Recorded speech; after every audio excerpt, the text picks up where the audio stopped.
नमस्कार दोस्तों, मैं अखिलेश एक बार फिर आप सभी से अपने इस छोटे से परिवार में स्वागत करता हूं और उम्मीद करता हूं आप सभी लोग अच्छे होंगे, आप सभी लोगों का स्वास्थ्य अच्छा होगा और आप सभी लोग पढ़ाई अच्छी तरीके से कर रहे होंगे, आप सभी लोगों की पढ़ाई अच्छे से चल रही होगी। ठीक है, तो चलिए दोस्तों, आज हम लोग एक अपना नया टॉपिक पढ़ेंगे और आज का जो टॉपिक है हमारा क्या, अंतर्राज्यीय संबंध यानी इंटर स्टेट रिलेशन। ठीक है, पिछले लेक्चर में हमने क्या पढ़ा था, केंद्र राज्य से संबंधित जितने भी कमीशन आयोग थे उनके बारे में पढ़ा। उससे पहले मैंने केंद्र और राज्य संबंध बताए थे, कितने प्रकार से हो सकते हैं, मुख्यतः 3 प्रकार से हो सकते हैं। एक विधायी होता है, दूसरा प्रशासनिक होता है, तीसरा कैसा तो वित्तीय होता है। विधायी मतलब कानूनी संबंध हो सकता है, प्रशासनिक मतलब एडमिनिस्ट्रेटिव सिस्टम। ठीक है, और उसके बाद जो तीसरा था वित्तीय। ये 3 प्रकार से केंद्र और राज्य के बीच में संबंध हो सकते हैं और विस्तार से पढ़ाया, विश्वास करो इतने विस्तार से पढ़ाया कि आप पूरी यूट्यूब हिस्ट्री में देखो, या मैं पूरी यूट्यूब हिस्ट्री में कहता हूं, अगर इतनी डिटेल्स किसी ने आपको थ्योरी पढ़ाई हो तो बताना, मैं तो पूरी यूट्यूब की हिस्ट्री में कहता हूं। ठीक है, चलो, उम्मीद करता हूं आप सभी लोग जो भी बच्चे जुड़े हुए हैं उनको अच्छा लग रहा होगा। आज हमारा जो टॉपिक है क्या, इंटर स्टेट, ठीक है, रिलेशन यानी अंतरराज्यीय संबंध। तो पहली बात तो हमें ये जानना है, ये जो अंतरराज्यीय है इसका अर्थ क्या होता है, इसका मीनिंग क्या होता है, what is this meaning of inter state. तो देखो बच्चा, अंतरराज्यीय का मतलब क्या है, 2 स्टेटों के बीच में जो भी संबंध होगा, मान लो एक स्टेट ए है, दूसरा बी है। ठीक है, इसका नाम हमने उत्तर प्रदेश दे दिया, इसका नाम हमने एमपी दे दिया। यानी उत्तर प्रदेश और एमपी के बीच में जो भी गया और आया, इनके बीच में जो भी संबंध बना, यही क्या कहलाता है, इंटर स्टेट यानी अंतरराज्यीय। सीधी सी भाषा में समझ में आया, यानी जो भी 2 स्टेटों के बीच में जो भी आवागमन हुआ वही क्या कहलाता, अंतरराज्यीय, यानी यही क्या कहलाता, अंतरराज्यीय संबंध। अब इसका मतलब आज की बात तो तुम कभी नहीं भूलोगे, अंतरराज्यीय मतलब क्या होता है। उम्मीद करता हूं ये चीजें तुम्हें समझ में आई। चलो ठीक है, अगर अंतरराज्यीय मतलब समझ में आ गया तो अब हमें क्या देखना है कि अंतरराज्यीय जो संबंध है मुख्यतः कितने प्रकार से हो सकते हैं, यह है क्या, तो इन सब के बारे में देखते हैं। तो पहली बात तो अंतरराज्यीय संबंध देखें, तो पहली बात हमने इसको दिया अंतरराज्यीय जल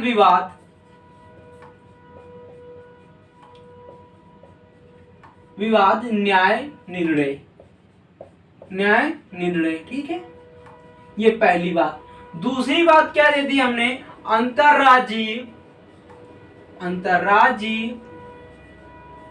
परिषद। ठीक है, तीसरी बात हमने क्या दे दी, लोक निर्माण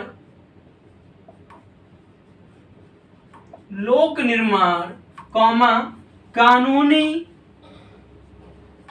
यानी लोक कानून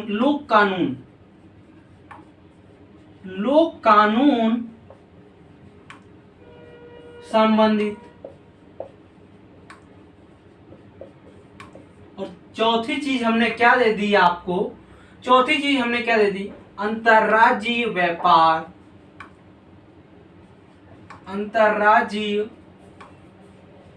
व्यापार। ठीक है, यह वाणिज्य कह लो, समागम। व्यापार, वाणिज्य, स्वतंत्रता लिख लो, बस समागम दुनिया कहानी ना लिखो। ठीक है, स्वतंत्रता। ठीक है, और 5वीं बात हमने क्या दे दी, क्षेत्रीय परिषद का गठन। अभी देखो ये तुम्हारी समझ से कुछ कम आ रहा होगा, मैं बता रहा हूं। ठीक है, क्षेत्रीय परिषद का गठन।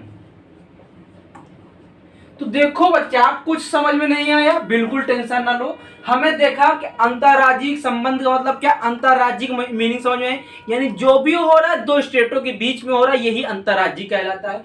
उसके बाद जब भी 2 स्टेटों के बीच में कोई चीजें होंगी तो वो क्या होगा, एक तो जल विवाद। मान लो एक नदी है, वो कहां से बह रही, उत्तर प्रदेश में भी बह रही है और एमपी में भी बह रही है। तो एमपी वाले कह रहे हैं हम इतना पानी यूज करेंगे, उत्तर प्रदेश वाले कह रहे हैं हम इतना पानी यूज करेंगे। तो इन जो पानी को लेकर, यूज करने को लेकर जो भी विवाद होगा उसको सुलह कौन करेगा, केंद्र सरकार यानी सेंट्रल करेगी।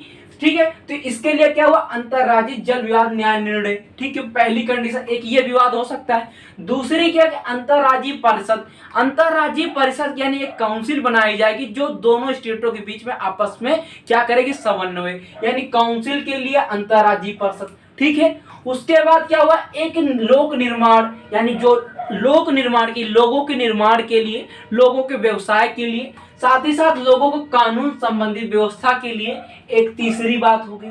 और चौथी जो बात है वो क्या, अंतर्राज्यीय व्यापार, यानी दोनों स्टेटों के बीच में जो व्यापार हो रहा है या ट्रेड किया जा रहा है, आवागमन जो हो रहा है, वाणिज्य की स्वतंत्रता, यानी वाणिज्य की स्वतंत्रता, यानी दोनों स्टेटों के बीच में जो आवागमन हो रहा है उसके व्यापार की जो वाणिज्य की स्वतंत्रता। और पांचवी बात क्या बताई गई, पांचवी बात यही बताई, क्षेत्रीय परिषद गठन, यानी प्रत्येक राज्य में क्षेत्रीय स्तर पे क्या उनकी एक काउंसिल होना चाहिए जिसका गठन किया जाना चाहिए ताकि उस राज्य को सही तरीके से चलाया जा सके, उस राज्य को सही तरीके से चलाया जा सके। यानी हमने एक चीज देखा, अंतरराज्यीय जो संबंध है दो स्टेटों के बीच में वो मुख्यतः इन 5 चीजों के माध्यम से चलते हैं। इन 5 चीजों को प्रमुख माना गया, जिसमें से स्टार्टिंग के 1 से लेकर 4 तक अति महत्वपूर्ण है। ये बाद में इनका गठन किया गया, समय के साथ साथ जैसे देखा गया विकास हो रहा है उस समय किया गया। इनके बारे में अंतिम में चर्चा करेंगे। आज हम देखेंगे अंतरराज्यीय परिषद यानी जल विवाद न्याय निर्णय, और उसके बाद हम देखेंगे अंतरराज्यीय परिषद, यानी हम देखेंगे अंतरराज्यीय जल विवाद न्याय निर्णय और देखेंगे अंतरराज्यीय परिषद। आज के लेक्चर में हमें 2 चीजें पढ़नी है, अगले के लेक्चर में पार्ट 2 में हम पढ़ेंगे लोक निर्माण संबंधी, और उसके बाद अंतरराज्यीय व्यापार और क्षेत्रीय परिषद, ये अगले चैप्टर में हम पढ़ेंगे। लेकिन आज हमें मुख्यतः स्टार्टिंग की 2 पढ़नी है, अंतरराज्यीय जल विवाद न्याय निर्णय और क्या अंतरराज्यीय परिषद। तो उम्मीद करता हूं आप जो लोग कंटिन्यू बने रहेंगे। तो चलिए हम एक अलग चैप्टर में देखते हैं, अगले माध्यम में देखते हैं। तो चलिए देखते हैं अंतरराज्यीय जल विवाद न्याय निर्णय। अंतरराज्यीय जल विवाद से संबंधित जो भी बात है उसके बारे में बात करते हैं। तो देखो बच्चा, हमारा जो अनुच्छेद है, देखो दोस्तों, जो हमारा अनुच्छेद 262 इस आर्टिकल के तहत क्या बताया गया, अंतरराज्यीय जल विवाद निर्णय, ठीक है, अंतरराज्यीय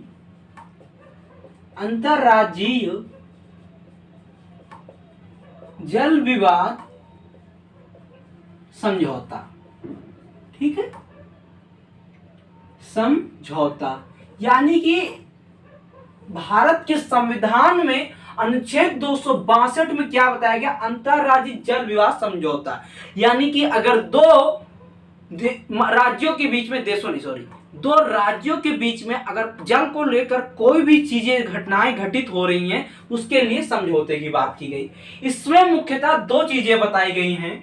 2 चीजों में पहली चीज क्या है, संसद क्या करेगी अगर मान लो जब 2 राज्यों के बीच में क्या हो रहा है, विवाद हो रहा है, उस समय संसद क्या करेगी, संसद कानून बनाकर क्या करेगी, संसद कानून बनाकर दोनों राज्यों में क्या करेगी, दोनों राज्यों में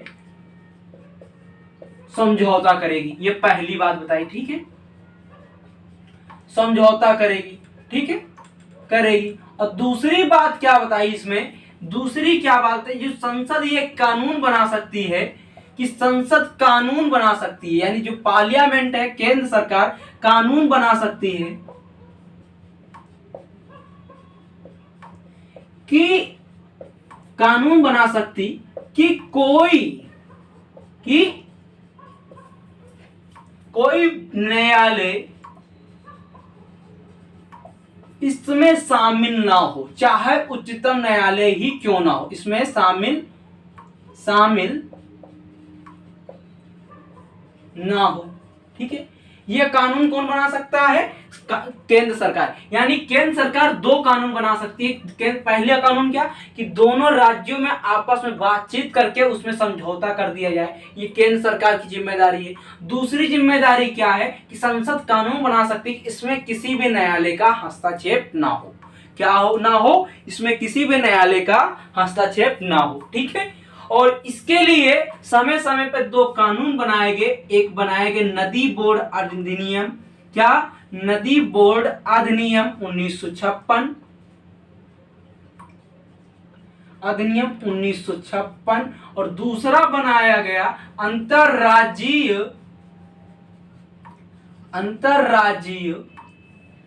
जल विवाद समझौता 1956। अब कह दो भैया दोनों 56 में बनाए गए, तो इसका मतलब क्या है? देखो हम बता रहे हैं आपको। पहली ये चीज समझो कि जो अनुच्छेद 262 उसमें क्या बताएगा? अंतर्राज्यीय जल विवाद समझौता। यानी ये किसकी जिम्मेदारी? केंद्र सरकार की जिम्मेदारी है कि कोई भी दो राज्यों के बीच में अगर जल से संबंधित कोई भी विवाद है तो उसको समझौता के लिए किसकी जिम्मेदारी? केंद्र सरकार की। ठीक है, केंद्र सरकार ने दो चीजें बनाई, यानी भारत की पार्लियामेंट या केंद्र सरकार ने, संसद ने कानून बनाकर दोनों राज्यों को समझौता करेगी। ये पहली स्टेप हो सकती है। ये दूसरी स्टेप क्या होगी? संसद यह करेगी कि उस पर कानून बना सकती है कि कोई न्यायालय उसमें शामिल नहीं हो, चाहे वो क्या हो? हाई कोर्ट हो। हाई कोर्ट तो हो ही नहीं सकता क्योंकि दो राज्यों के बीच में, यानी उच्चतम न्यायालय जो है उसमें शामिल ना हो। यह कानून बना सकती है। पावर किसके अंदर? ये किसके अंदर? केंद्र सरकार के ऊपर। तो इसके बाद इन्होंने दो अधिनियम और जोड़े। एक बनाया नदी बोर्ड अधिनियम 1956 और दूसरा बनाया अंतर्राज्यीय जल विवाद समझौता 1956। नदी बोर्ड अधिनियम का मतलब क्या है? इसका कार्य क्या है? तो देखो नदी बोर्ड अधिनियम जो है ये केंद्र सरकार के अंतर्गत आती है और केंद्र सरकार इसमें क्या करती है? राज्यों को सुझाव देती है कि आपके यहाँ जो ये नदी है इसको पानी को स्टोर करो, आप यहाँ पे क्या पावर प्लांट लगा दो, थर्मल पावर प्लांट। इस तरीके से आप इसका उपयोग कर सकते हैं, या आप नहर के माध्यम से सिंचाई क्षेत्र में कैसे पहुंचा सकते हैं जहां पर किसानों के लिए सिंचाई की आवश्यकता है। इन सब चीजों का काम कौन करते हैं? नदी बोर्ड अधिनियम 1956।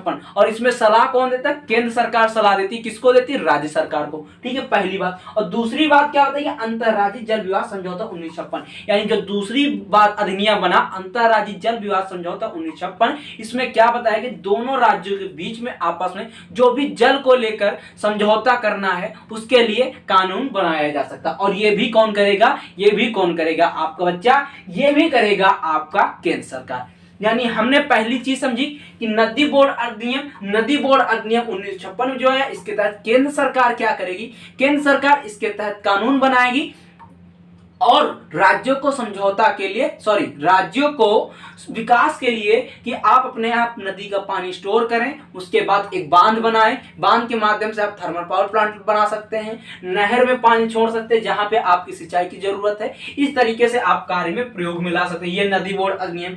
लेकिन अंतर्राज्यीय जल विवाद समझौता 1956 जो हुआ, इसके माध्यम, ये जो अधिनियम आया इसके माध्यम से एक ही चीज है, देखो ये अधिनियम है, इसके माध्यम से एक ही चीज आप कर सकते हैं। अधिनियम, इसके माध्यम से आप क्या कर सकते हैं कि जो भी जल विवाद संबंधित विवाद है उसको आपस में बैठ के समझौता कर सकते हैं। और ये कौन कराएगा? ये राज्य कराएगा। यानी यहां पर जितनी भी चीजें कौन कराएगा बच्चा? यहां पर 262 के तहत जितनी भी चीजें कौन कराएगा? राज्य सरकार कराएगा, केंद्र सरकार कराएगा। यानी केंद्र की ये जिम्मेदारी है कि वो राज्यों के बीच में जो भी आपस में समन्वय नहीं बन पा रहा है उसको बनाने के लिए कार्यरत रहे। ये केंद्र सरकार की जिम्मेदारी। और अब तक 8 बार 2016 तक, अब तक यानी 2016 तक कुल 8 बार इस पर कानून बनाए गए। समय समय पे चाहे गोदावरी, कृष्णा हो, ऐसे कई सारे विवाद हैं जो कई राज्यों के बीच में और कई बार हुआ है। तो उनका हम एक सारणी के माध्यम से देखते हैं। तो कुल कब तक? अब तक 2016 से लेकर आज तक, 1956 से लेकर 2016 के बीच में 8 बार कुल बनाया गया। कितने बार? 8 बार कानून बनाए गए। तो चलिए हम एक सारणी के माध्यम से कानून देखते हैं। चलिए एक सारणी के माध्यम से देखते हैं। चार्ट के माध्यम से देखते हैं कौन कौन से कब आए हैं विवाद। देखो पहला विवाद आया कृष्णा जल विवाद। कृष्णा जल विवाद यानी कृष्णा नदी का जल विवाद आया कब? 1969 में। किस किस राज्य के बीच में था यह विवाद? महाराष्ट्र, कर्नाटक और आंध्र प्रदेश। ठीक है, यानी महाराष्ट्र, कर्नाटक और आंध्र प्रदेश के बीच में 1969 में कृष्णा नदी जल विवाद उत्पन्न हुआ। ठीक है, दूसरा क्या था? गोदावरी जल विवाद। गोदावरी जल विवाद ये कब आया? 1969 में। ये किसके बीच में था? महाराष्ट्र, केआर का मतलब कर्नाटक, एपी का मतलब आंध्र प्रदेश, एमपी का मतलब मध्य प्रदेश और ओडीआई का मतलब उड़ीसा। यानी गोदावरी जो जल विवाद है बच्चा 1969 में आता है। गोदावरी जल विवाद कब आता है? 1969 में महाराष्ट्र। ठीक है, एमएच का मतलब महाराष्ट्र बच्चा, एमएच का मतलब महाराष्ट्र, केआर का मतलब कर्नाटक, एपी का मतलब आंध्र प्रदेश और एमपी का मतलब मध्य प्रदेश और ओडीआई मतलब उड़ीसा। इन 5 राज्यों के बीच में यह विवाद था। उसके बाद नर्मदा नदी जल विवाद, यह भी कब आता है? 1969 में आता है। यानी कृष्णा गोदावरी और नर्मदा, ये कितने कहाँ आते हैं? 1969 में आते हैं। ये किसके किसके मध्य था? तो राजस्थान, गुजरात, एमपी और महाराष्ट्र। आरजे का मतलब राजस्थान है, गुजरात का मतलब जे है, और एमपी मतलब एमपी है मध्य प्रदेश, और एमएच मतलब महाराष्ट्र। ठीक है, एमएच मतलब महाराष्ट्र, सबको समझ में गया। यानी एमएच मतलब क्या बच्चा? महाराष्ट्र। ठीक है, उसके बाद बच्चा क्या? रावी व्यास, यानी रावी व्यास जो 1986 में आता है, विवाद आता है। ये किसके किसके बीच में? पंजाब में, हरियाणा और राजस्थान। ये जो रावी नदी है पंजाब, हरियाणा, राजस्थान में बहती है, और यहीं पर देखो बच्चा यहीं पर विवाद आ रहा है। रावी और व्यास नदी का जो विवाद है, यानी यहाँ पे दो नदियों का विवाद है, एक रावी और एक व्यास। कितनी नदियों? दो नदियों के व्यास। कौन कौन सी नदियां? रावी और व्यास। कब आता है? 1986 में पंजाब, हरियाणा और राजस्थान राज्यों के बीच में विवाद उत्पन्न। ठीक है, उसके बाद बच्चा एक आता है कावेरी नदी विवाद। ये कब आता है? 1990 में। कावेरी नदी विवाद कब आता है बच्चों? कावेरी नदी विवाद बच्चा कब आता है? 1990 में। कर्नाटक, केरल, तमिलनाडु और पुडुचेरी। कर्नाटक, केरल, तमिलनाडु और पुडुचेरी। ये बहुत क्वेश्चन पूछा जाता है, इसीलिए तुमको पूरी लिस्ट करा रहे हैं। UP PCS, RO, ARO, UP triple SC, कोई भी एग्जाम रहे ऐसा है ही नहीं जहां पे नहीं पूछा जाता है। ये टफ क्वेश्चन है बच्चा, ये लेवल बढ़ाते हैं, इसलिए कावेरी नदी व्यास जो ऐसे पूछ रहे। कावेरी जल समझौता, ये कावेरी विवाद किन किन राज्यों के मध्य संबंधित है? चार ऑप्शन दे दिया। ये देखो, कर्नाटक, केरल, तमिलनाडु, पुडुचेरी। अब इनमें से दे देंगे, तीन तो सही दे देंगे, गलत दे देंगे, वही गलत तुम्हारा ठीक करना। ठीक है, यानी जो कावेरी नदी जल विवाद है बच्चा किन किन कब आया? पहली बात 1990 में। कर्नाटक, केरल, तमिलनाडु और पुडुचेरी। यानी जो कर्नाटक, केरल, तमिलनाडु और पुडुचेरी, कर्नाटक, केरल, तमिलनाडु और पुडुचेरी, इन राज्यों के बीच में समझौते की बात हुई। ठीक है, उसके बाद द्वितीय कृष्णा, क्योंकि ऑलरेडी हमने एक कृष्णा नदी वाला ये पहले देख ही चुके हैं, इसलिए द्वितीय कृष्णा जल विवाद ये कब आता है? 2004 में आता है। ये भी उन्हीं राज्यों के बीच में होता है, किसके? महाराष्ट्र, कर्नाटक, आंध्र प्रदेश। महाराष्ट्र, कर्नाटक, आंध्र प्रदेश। यानी जो द्वितीय जल समझो का द्वितीय कृष्णा जल विवाद समझौता था, वो भी उन्हीं राज्यों के बीच में होता है। बस शर्त ये होती है, वहां पे 1969 था, यहाँ पे 2004 है, बाकी राज्य सेम है, यानी महाराष्ट्र, कर्नाटक और आंध्र प्रदेश के बीच में होता है। ठीक है, उसके बाद आता है वंशधारा जल विवाद। यानी वंशधारा जल विवाद द्वितीय कृष्णा समझ में आया, 2004 में आता है, महाराष्ट्र, कर्नाटक, आंध्र प्रदेश के बीच में। ठीक है, उसके बाद क्या आता है? वंशधारा जल विवाद। वंशधारा जल विवाद 2010 में आता है बच्चा। कब आता है बच्चा?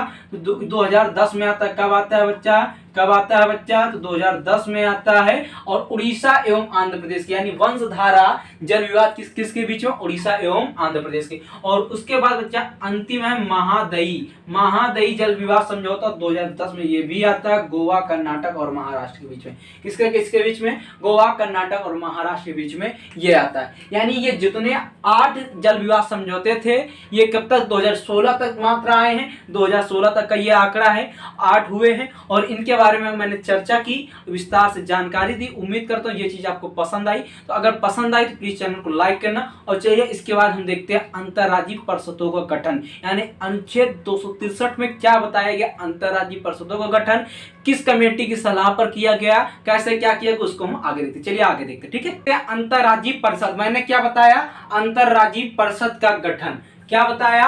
अगला बताया मैंने अंतर्राज्यीय परिषद का गठन। ये अंतर्राज्यीय परिषद क्या है बच्चा? देखो, यानी इंटर स्टेट काउंसिल क्या है? परिषद का गठन।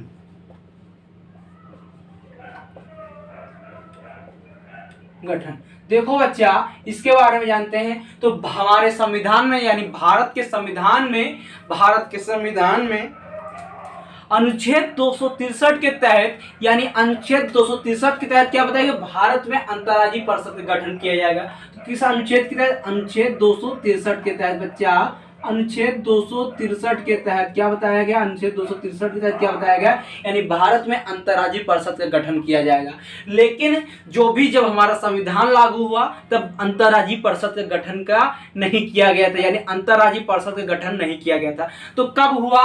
तो देखो बच्चा, अंतर्राज्यीय परिषद के गठन का काम क्या था? सीधी सी बात है, अंतर्राज्यीय परिषद के गठन का काम यही है कि दो राज्यों के बीच में उत्पन्न विवादों की जांच करना तथा उसके लिए सलाह देना। देना ही अंतर्राज्यीय परिषद का गठन का कार्य है। यानी जो इंटर स्टेट काउंसिल है उसको जो इस्टेब्लिशमेंट किया जा रहा है उसका वर्क क्या है कि दो राज्यों के बीच में जो भी विवाद हुआ, उत्पन्न विवादों का जांच करना, ठीक है, और उस विवाद पे अपनी सलाह देना, किस तरह से कार्य करना है, कैसे समझौता करना, इस जो भी कार्य है ये सारे कार्य कौन करता है? अंतर्राज्यीय परिषद करता है। और इसका क्या बताया कि 263 अनुच्छेद, संविधान के अनुच्छेद 263 में इसका जिक्र किया गया कि यानी भारत में अंतर्राज्यीय परिषद का गठन किया जाए। ठीक है, ये बात हुई और इसका कार्य मैंने बता ही दिया, दोनों राज्यों के बीच में उत्पन्न विवादों को जांच करना और उस पर सलाह देना, यही कार्य होता है अंतर्राज्यीय परिषद का।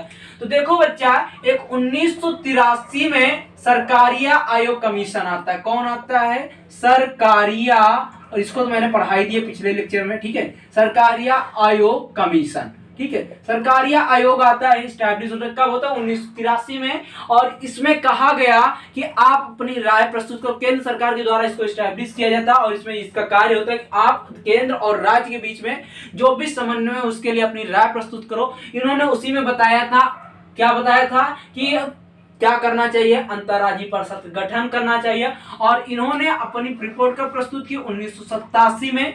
1987 में इन्होंने अपनी रिपोर्ट प्रस्तुत की। जब इन्होंने रिपोर्ट प्रस्तुत की उसके बाद क्या हुआ? जनता दल की सरकार बनी। जनता दल की सरकार किसकी बच्चा सरकार बनी? जनता दल की सरकार बनी। किसकी सरकार बनी? जनता दल की सरकार बनी। कब बनी बच्चा? 1900। देखो, जनता दल की सरकार ने 1990 में क्या किया?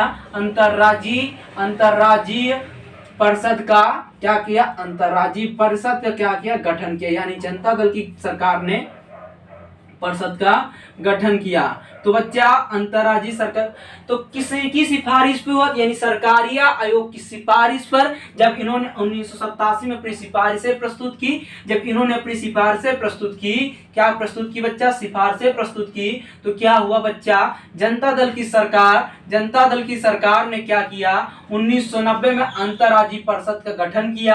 अंतर्राज्यीय परिषद गठन किया, यानी सीधी सी बात। और इस समय जो प्रमुख थे बीपी मंडल थे, यानी बीपी सिंह की अध्यक्षता में, यानी ये जो बीपी सिंह थे इस समय प्रधानमंत्री थे और इनकी अध्यक्षता में 1990 में अंतर्राज्यीय परिषद का गठन किया गया। यानी बीपी सिंह की अध्यक्षता में अंतर्राज्यीय परिषद का गठन किया गया। कब किया गया? 1990 में। और इसमें बताया गया कि इसके अध्यक्ष कौन होंगे? प्रधानमंत्री होंगे और उसके कुछ सहायक लोग होंगे। उन सब के बारे में चर्चा करते हैं, एक चार्ट के माध्यम से समझते हैं। लेकिन उसके पहले हमें यही जानना था कि जो अंतर्राज्यीय परिषद गठन कब हुआ? 1990 में हुआ। किस अनुच्छेद के तहत बताया गया? 263 के तहत। किसकी सिफारिश पर हुआ? तो सरकारी आयोग की सिफारिश पे हुआ, जो 1983 में बनी थी। 1987 में अपनी रिपोर्ट प्रस्तुत करती है। यही था अंतर्राज्यीय परिषद। अंतर्राज्यीय परिषद कार्य क्या उसके बारे में हमने बता ही दिया कि दो राज्यों के बीच में उत्पन्न विवाद को जांच करना तथा अपनी सलाह देना, यही क्या कार्य? अंतर्राज्यीय परिषद कार्य, जो 263 के तहत बताया गया है। और इन सबको गठन इन सबको स्टैब्लिश करने की जिम्मेदारी किसकी है? तो पूरी और पूरी जिम्मेदारी किसकी है? राष्ट्रपति की है। राष्ट्रपति की है। और जो राष्ट्रपति इन सब की जिम्मेदारी को क्या करेगा? राष्ट्रपति इन सारी जिम्मेदारियों को क्या करेगा? राष्ट्रपति इन सारी जिम्मेदारियों को क्या करेगा बच्चा? राष्ट्रपति इन सारी जिम्मेदारियों को बखूबी निभाएगा। यही था। और इसके बाद हम जानते हैं जो इसके अध्यक्ष होते, प्रधानमंत्री होते हैं, और कौन कौन सदस्य उनके बारे में चर्चा करते हैं। ठीक है, चलिए आगे देखते हैं।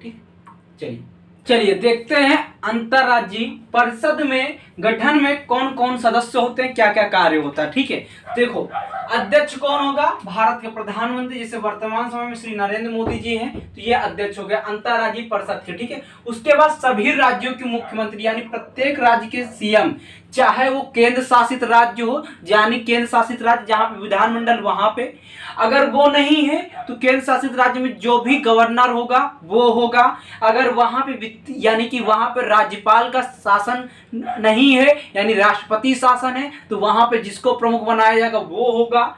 यानी कुल मिला के सभी राज्यों के प्रमुख होंगे। ठीक है, अगर सीएम नहीं है तो राज्यपाल होगा, जिसको बनाया जाएगा वो होगा। कुल मिला के सभी राज्यों के क्या होंगे? प्रमुख होंगे। उसके बाद क्या? प्रधानमंत्री द्वारा नामित 6 कैबिनेट मंत्री, जो कैबिनेट स्तर के मंत्री होते हैं, जैसे आपके कैबिनेट स्तर के मंत्री जो होते हैं, जैसे आपके गृह मंत्री हो गए, रक्षा मंत्री हो गए, स्वास्थ्य मंत्री हो गए, रेल मंत्री हो गए, जैसे कैबिनेट स्तर के 6 मंत्री होंगे। उसमें गृह मंत्री सहित, यानी गृह मंत्री सहित 5 और सदस्य होंगे जो कैबिनेट स्तर के होंगे, ठीक है। यानी प्रधानमंत्री द्वारा नामित कुल कितने 6 कैबिनेट मंत्री होंगे, ठीक है, जिसमें से गृह मंत्री भी शामिल होगा। उसके बाद क्या होगा, चौथी बात क्या, परिषद के अध्यक्ष, यानी परिषद का अध्यक्ष कौन है, प्रधानमंत्री साहब, यानी परिषद के अध्यक्ष कौन है, प्रधानमंत्री साहब है। यानी जो अंतरराज्यीय परिषद के अध्यक्ष कौन होंगे, प्रधानमंत्री साहब होंगे। इनके द्वारा नामित 5 कैबिनेट या तो राज्य मंत्री, 5 कैबिनेट या तो, यानी 5 कैबिनेट या तो राज्य मंत्री क्या होंगे बच्चा, स्थायी आमंत्रित सदस्य होंगे, यानी इनको भी बुलाया जाएगा। सीधी सी बात है कि अंतरराज्यीय परिषद गठन में कौन कौन सदस्य होते हैं, तो प्रधानमंत्री हो गया अध्यक्ष के तौर पे। उसके बाद देखो अध्यक्ष यानी जो सभा को संचालन करेगा वही अध्यक्ष, जो प्रमुख होगा सभा का सबसे प्रमुख होगा, हेड होगा, वही अध्यक्ष कहलाएगा। अध्यक्ष प्रधानमंत्री हो गया। उसके बाद सभी राज्यों के मुख्यमंत्री, अगर मुख्यमंत्री नहीं है गवर्नर, अगर गवर्नर नहीं है यानी राष्ट्रपति शासन लगा तो वहां पे जो प्रमुख है उसको लागू किया जाएगा, ठीक है। उसके साथ साथ प्रधानमंत्री द्वारा नामित 6 कैबिनेट मंत्री जो होंगे उसमें गृह मंत्री भी शामिल होगा उन्हीं 6 में से। उसके बाद क्या, परिषद के अध्यक्ष द्वारा नामित 5 कैबिनेट या तो राज्य मंत्री, स्थायी आमंत्रित सदस्य, ये इतने सदस्यों के द्वारा अंतरराज्यीय परिषद का पूरा संचालन होता है। उसके बाद क्या हुआ 1996 में, उसके बाद 1996 में एक क्या हुआ, स्थायी समिति का गठन किया गया, यानी स्थायी समिति का गठन किया गया, ठीक है। और इसका भी कार्य क्या होता है, सहायता प्रदान करना ही होता है। इसका जो कार्य होता है अंतरराज्यीय परिषद को गठन में सहायता प्रदान करना, ठीक है। तो ये सारी चीजें थी, आपको समझ में आई, उम्मीद करता हूँ आपको समझ में। अगर अच्छा लगा प्लीज लाइक करो, चैनल को शेयर करो, सब्सक्राइब करो। यही था अंतरराज्यीय परिषद गठन और अंतरराज्यीय जल विवाद समझौता दोनों के बारे में। आगे जो 3 चीजें बची उनको हम कल बात करेंगे। तो आज के लिए इतना ही, पढ़ते रहे, मुस्कुराते रहे। जय हिंद, जय भारत।